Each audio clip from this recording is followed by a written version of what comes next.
எல்லாருக்கும் வணக்கங்க. இன்றைக்கி கொத்தமல்லி தழை பஜ்ஜி செஞ்சு பார்க்கலாங்க. அதுக்கு நான் ஒரு அரைக்கட்டு கொத்தமல்லி எடுத்து நல்லா 3 தடவை அலசிட்டு எடுத்து வச்சுருக்குறேங்க.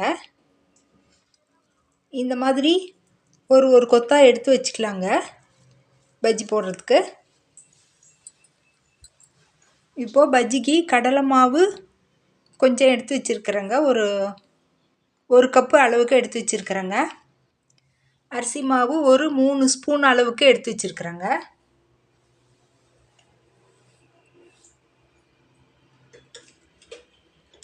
இப்போ இந்த பாத்திரத்தில் மாவு போட்டு கலக்கிக்கலாங்க.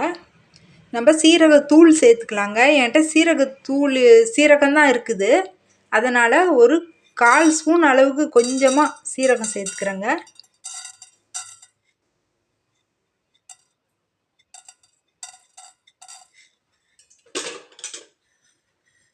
ஓமத்தூள் சேர்த்துக்கலாங்க. நான் ஓமம் மட்டும் சேர்த்துக்கிறேங்க. இது ஒரு 1/4 ஸ்பூன் கொஞ்சமாக. இது நம்ம விருப்பங்க சேர்த்துக்கிறது. மஞ்சத்தூள் கொஞ்சம் சேர்த்துக்கலாங்க. ஒரு 1/4 ஸ்பூன் அளவுக்கு மஞ்சத்தூள் சேர்த்துக்கிறேங்க. மிளகாத்தூள் வந்து நம்ம காரம் எவ்வளோ தேவையோ அவ்வளோ சேர்த்துக்கலாங்க, நம்ம விருப்பம்.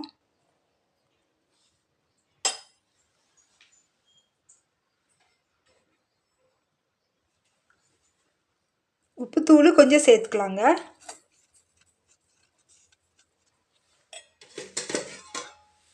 இப்போ அரிசி மாவு சேர்த்துக்கலாங்க. இப்போ கடலை மாவையும் இதில் சேர்த்துக்கலாங்க. இது வந்து பட்டை லவங்கம் மசாலா தூளுங்க. இது நம்ம தேவைன்னா சேர்த்துக்கலாம். இது ஒரு 1/4 ஸ்பூன் கொஞ்சமாக சேர்த்துக்கலாங்க வாசத்துக்கு. இப்போ இதை தண்ணி விட்டு பஜ்ஜி மாவு பதத்துக்கு நல்லா கலக்கி எடுத்துக்கலாங்க.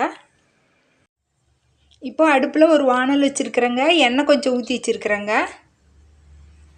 மாவு கலக்கி வச்சாச்சுங்க. இந்த கொத்தமல்லி தழையை ஒரு 5-6 குச்சா எடுத்துக்கலாங்க சேர்த்து மொத்தமாக. மாவில் பிரட்டி விட்டுட்டு தொட்டுட்டு அப்படியே எடுத்து போட்டுக்கலாங்க. கொத்தமல்லி தழையை தண்ணி நல்லா வடிச்சிட்டு எடுத்து வைக்கணுங்க.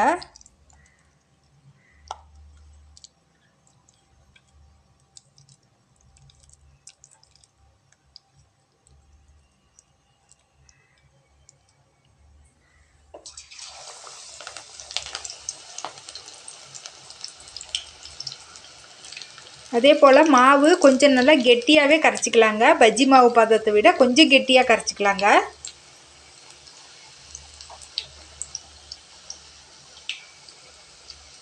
இப்போ இது வேகட்டுங்க.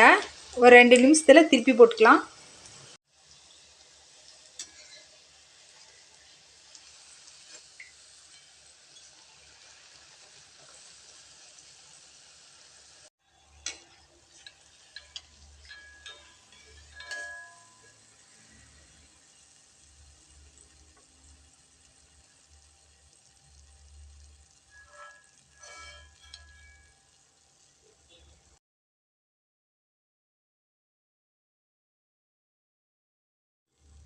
வெந்துடுச்சுங்க. இப்போ எடுத்துடலாம்.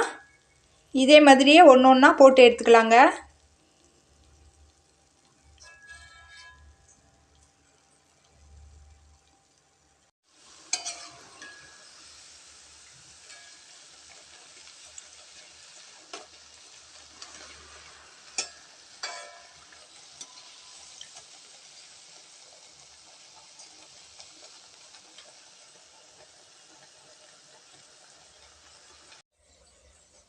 அவ்வளோதாங்க, கொத்தமல்லி பஜ்ஜி தயாராகிடுச்சுங்க.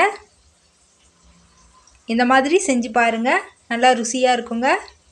இன்னொரு வீடியோவில் பார்க்கலாங்க. நன்றிங்க.